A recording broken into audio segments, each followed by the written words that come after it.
Trelelé, né? Vamos lá? Então, um casinho para a gente estudar. Já há algum tempo, tomei três esse mês. Que isso, minha senhora? Já há algum tempo, a gente vem discutindo isso entre os especialistas do curso, que a gente tem sempre uma preocupação de tentar imaginar maneiras diferentes do cara falar de hipertensão, ou de infarto, ou de dor torácica. São temas muito palpitantes, são temas de doenças de alta prevalência no país e que, de fato, tem um monte de nuances não exploradas ainda, né? Eu, particularmente, se eu fosse fazer uma prova do INEP, eu botaria uma questão de hipertensão secundária. Eu botaria. Porque é uma parte do estudo da hipertensão que normalmente o estudante negligencia. Beleza? Então vamos ler lá o nosso casinho, né? A nossa questão, na verdade. A hipertensão arterial secundária é caracterizada por um aumento persistente da pressão arterial devido a uma causa identificável, como doença renal, endócrina ou uso de substâncias. Embora menos comum que a hipertensão primária, a sua detecção é crucial, pois o tratamento da causa subjacente pode levar ao controle da pressão arterial e à redução das complicações cardiovasculares. Basicamente é o quê? Hipertensão secundária é por quando a sua pressão alta pode ter alguma coisa causando ela. E aí, quando você tratar essa coisa ou curar essa coisa, teoricamente você estaria curado da sua hipertensão arterial. Com base nos conhecimentos sobre fisiopatologia, diagnóstico e tratamento da hipertensão secundária, responda. Diferencie hipertensão primária e hipertensão secundária e cite três causas de hipertensão secundária. Vamos lá, quero ouvir vocês. O que vocês têm a me dizer? O nome diz tudo, né? Hipertensão secundária, hipertensão primária. A hipertensão primária é aquela hipertensão onde você não consegue identificar um agente causador para o quadro de hipertensão.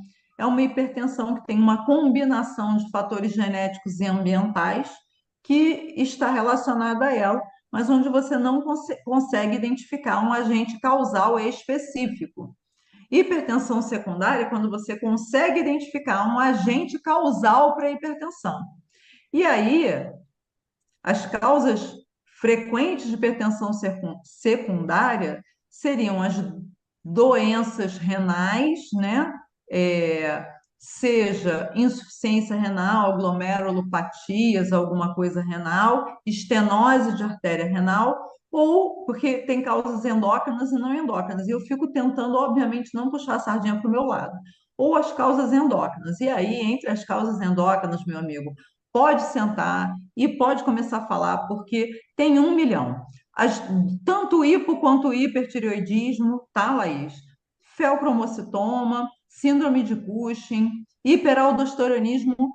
Hiperaldosteronismo, ele é uma causa negligenciada de hipertensão secundária, que tem até uns dados interessantes, apneia do sono, tudo isso é causa de hipertensão secundária.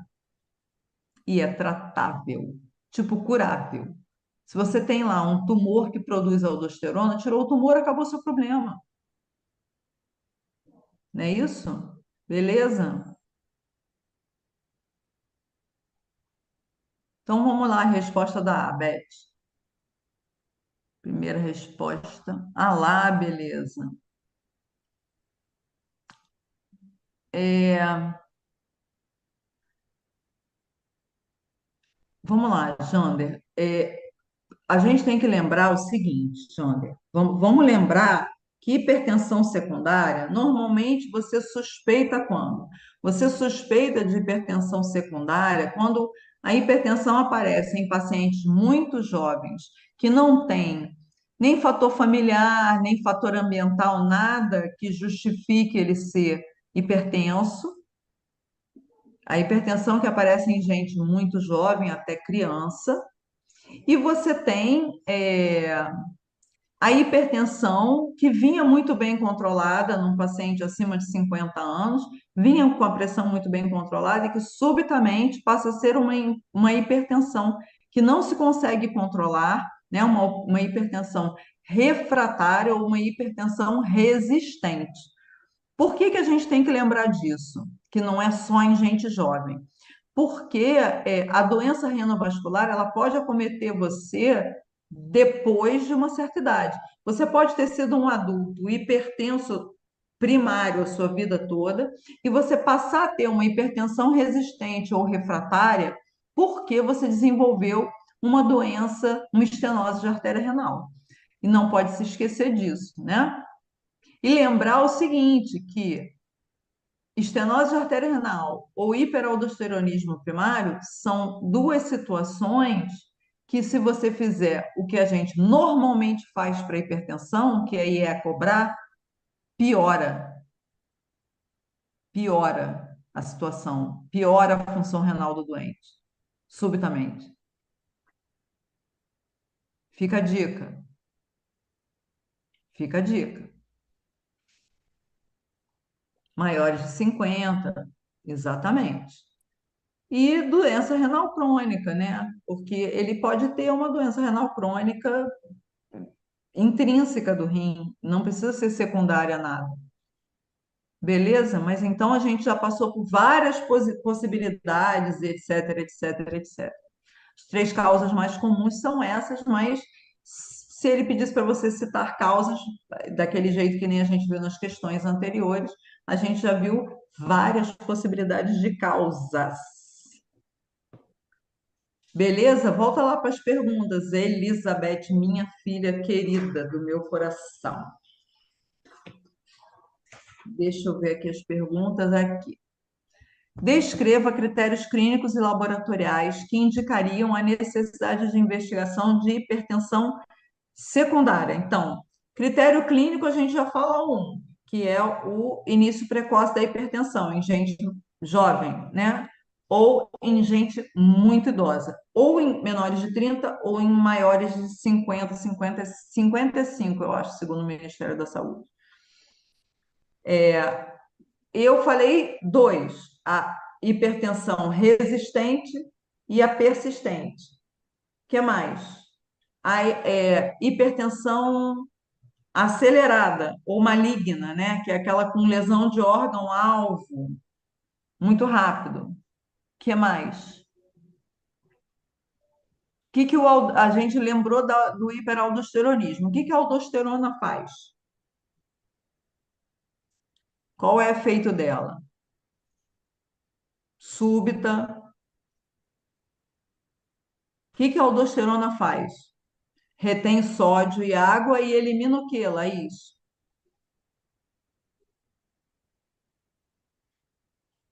Potássio. Então, por exemplo, isso. Então, por exemplo, um paciente que tenha uma hipocalemia, não é isso? Uma baixa de potássio inexplicável, é um candidato a você investigar hiperaldosteronismo. Sopro abdominal no exame físico. Seria sim. Sopro abdominal no exame físico. O paciente pode ter algum sintoma dessas doenças endócrinas todas que a gente discutiu, né? Sintomas de Cushing são muito característicos, faces de lua, corcova de búfalo ou giba, depósitos de gordura central, obesidade centrípeta, estrias violáceas, é, são sintomas de Cushing.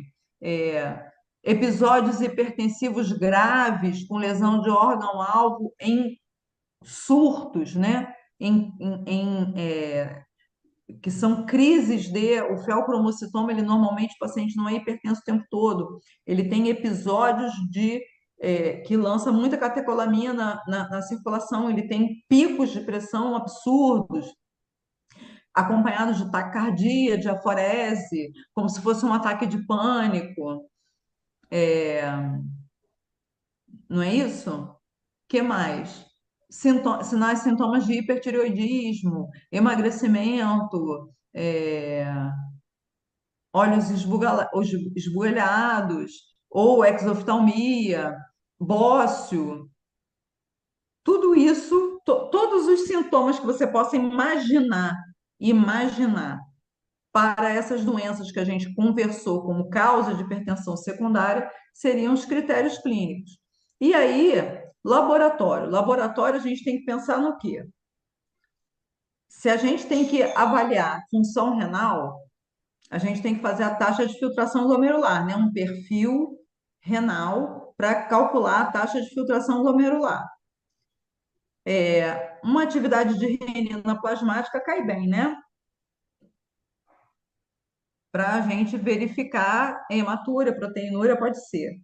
Para feocromocitoma, a gente dosa o quê?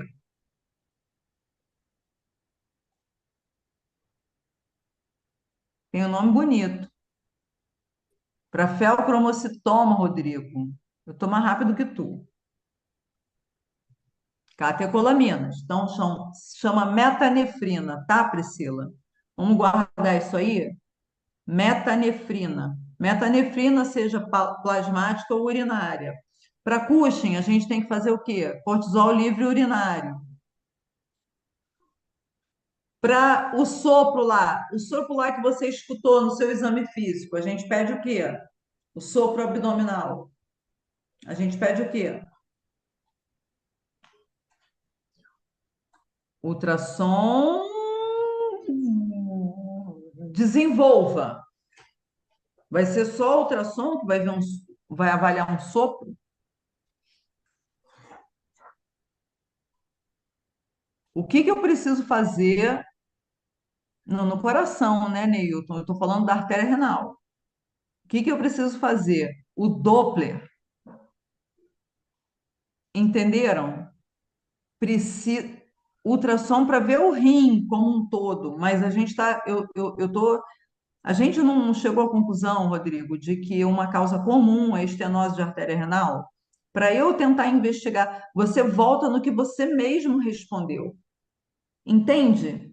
Volta no que você mesmo respondeu. Se você respondeu que estenose de artéria renal é uma causa, você tem que me dizer qual é o exame para você diagnosticar uma estenose de artéria renal. Então, ou é um Doppler, ultrassom com um Doppler de artéria renal, ou, e aí, quem foi que falou? Acho que foi Neilton, tomografia não é só uma tomografia, porque eu estou tentando avaliar um vaso sanguíneo. Como é o nome quando é para avaliar um vaso sanguíneo?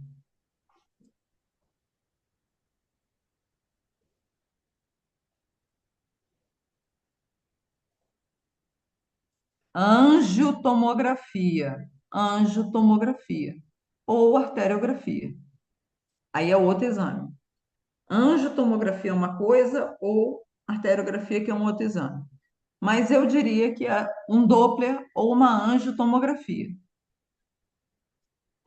Então, conversamos muito. Vamos lá. Resposta B, Beth.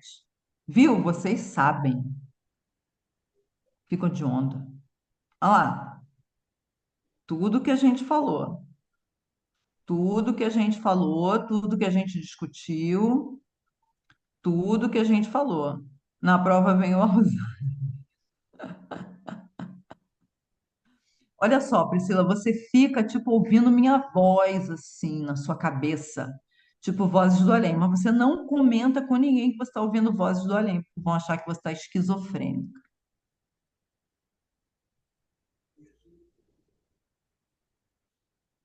Gente, assim, quando uma pergunta tem encadeamentos, sempre presta atenção no que você escreveu na resposta anterior, porque às vezes o que você escreveu na resposta anterior, ela perguntou, é o quê? Ah, é isso. Por quê? Por isso, por isso, por isso. Mas faz o quê? Aí faz o quê em relação a por isso, por isso, por isso. Então você vai lá no seu por isso, por isso, por isso e já responde o que vem a seguir bonitinho, óbvio, óbvio, que às vezes tem, sei lá, dois, três, quatro desdobramentos e um deles você não sabe. Se você não sabe e está chutando, então tenta responder o seguinte sem levar em consideração o que você chutou. Se você chutou certo, dá certo, mas se você chutou errado, vai dar errado.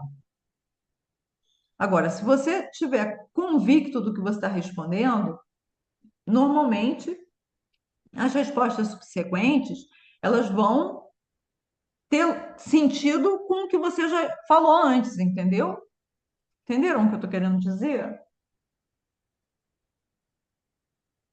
Nesse caso, assim, a gente falou lá de três causas. A gente pode já responder a pergunta seguinte usando isso como base, entendeu? Tá certo? Que ajuda a raciocinar. Volta para as perguntas, Elizabeth, minha filha do meu coração.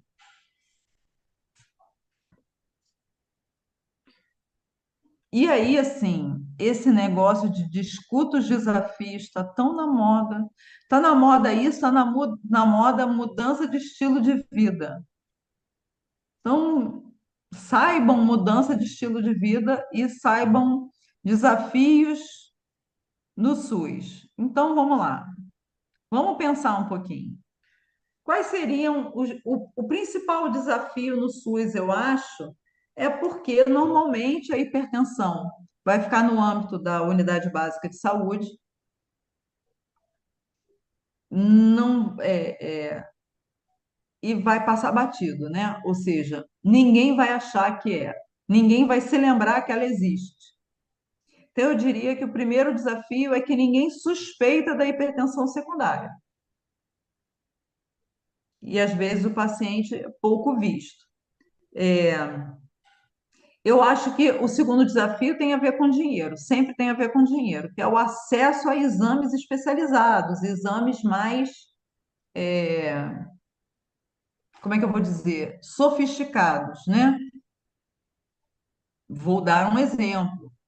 Aqui, onde eu estou, dúvidas em relação ao uso correto da medicação, mas vamos lá, a gente está falando do SUS. A gente não está falando do cliente, a gente está falando do SUS, Laís. Então, qual é o problema do SUS? O problema do SUS é o doutor não pensar nisso, não é isso? Demora para conseguir atendimento, falta de acesso a especialista, dificuldade, na verdade, bota que é dificuldade de acesso no especialista, dificuldade de acesso a exames especializados. Que eu ia dizer, aqui na cidade, por exemplo, TSH e T4 livre não são cobertos pelo SUS. Para o paciente fazer, ele tem que pagar. E até é barato, não é caro, é coisa de 30, 40 reais. Mas se o cara mora no assentamento ali do MST, não tem dinheiro nem para vir na cidade, ele tem que esperar um ônibus gratuito pegar ele com certeza não vai ter 40 reais para pagar no exame de tireoide, né? Então, vamos lá. Dificuldade, não pensar no assunto, dificuldade de acesso aos exames mais específicos que vocês falaram aí, dificuldade de acesso ao especialista e e alguém mencionou a questão da adesão ao tratamento, assim, acaba que aquele paciente que tem uma hipertensão resistente ou refratária, você acaba nunca achando que é resistente ou refratária, porque ele tem uma adesão limitada ao tratamento, você começa a achar que é só porque ele não toma o remédio, não é verdade? E aí, o que que a gente poderia fazer para melhorar essa situação? Vamos lá, vamos ver o que a gente respondeu. A primeira coisa que a gente respondeu é que o profissional não nem pensa nesse assunto. Isso, exatamente. Poderia. Mas assim, vamos pensar no que a gente respondeu. Se o cara não pensa nesse assunto, o que a gente tem que fazer é capacitação. Boa, Priscila. Você tem que ensinar o camarada a pensar, né? Desgraçado. Eu já comentei com vocês, eu sou a única endocrinologista com RQE da cidade de Corumbá. Um, eu. E, por acaso, nesse exato momento, eu conheço o prefeito da cidade. Assim que essa pessoa ganhou a eleição, a primeira vez que a gente se encontrou, a primeira coisa que eu falei para ele é que, pelo amor de Deus, me deixa fazer uma capacitação para o pessoal da medicina da família da UBS, porque eles tratam diabetes muito mal. Foi a primeira coisa que eu falei. E o pior, eu me ofereci de grátis. Burrinha, né? Mas, enfim, fazer o quê? Preocupação social. O que mais que a gente pode fazer no SUS? A gente falou que o problema é o cara não saber, então, capacitação profissional. A gente falou que o paciente não tem acesso a exames especializados. Então, o que que a gente pode fazer para melhorar isso? Ampliar a oferta de exames especializados. A gente falou, que tinha dificuldade de acesso ao especialista. É boa resposta, Priscila. Gostei da sua resposta. Ficou bonito, ficou interessante. Então, ampliar o acesso a especialista. Eu gosto de respostas elegantes, tá, pessoal? Eu acho que fica bonito.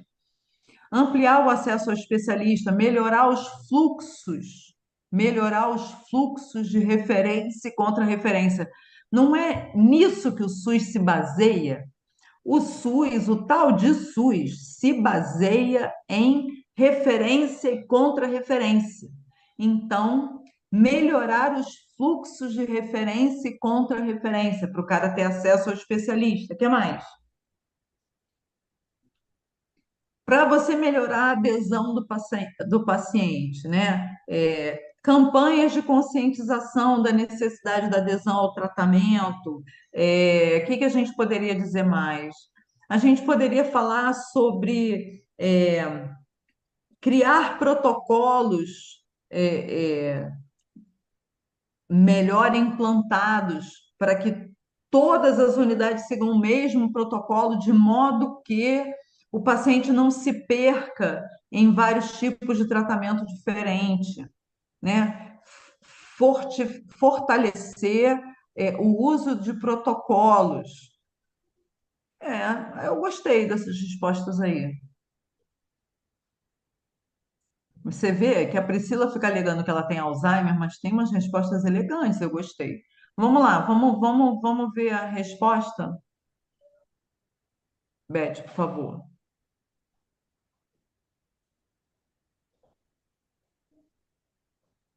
Próximo. Peraí que deu uma travada aqui, só um minutinho. Agora foi. Aí, vamos lá. É isso. Ó, tudo que a gente discutiu. Se vocês prestarem atenção só um pouquinho, vocês vão entender que, de uma maneira geral, várias dessas respostas aqui se aplicam a outras doenças. Vamos supor que o cara te pergunte desafios no diagnóstico e no tratamento do diabetes no SUS. A maioria dessas coisas aí até se aplica, né? É, falta de acesso, acesso limitado a exame diagnóstico avançado, dificuldade de referência para especialista, adesão inadequada ao tratamento, pouca orientação contra a mudança de estilo de vida. Tá vendo? Essa resposta aí é uma boa resposta, bem elegante e que se aplica tanto à hipertensão secundária como a algumas outras coisas, se vocês pensarem direitinho. Beleza? Todo mundo pegou? Todo mundo acompanhou? Que hoje eu estou falando particularmente rápido, né, Elizabeth? Tá pilhada. Tá pilhada. Menina, e é sexta de noite. Situação. Sem querer desesperar ninguém, mas faltam 15 dias para a prova. Essa Laís. Muito bem. Olha só, Laís. Eu não estou querendo desesperar ninguém, amiga. Eu só estou desesperada de estar na sexta-feira, uma hora dessa, nesse toque de caixa, cara. Nem eu tô me aguentando. Muito bom. Tá desesperada por quê, garota? Tu sabe? Tu acabou de dar a resposta de um monte de coisa. Eu, hein? Aguento. Mato vocês. Vamos lá. Vamos para a próxima? Vamos para a próxima.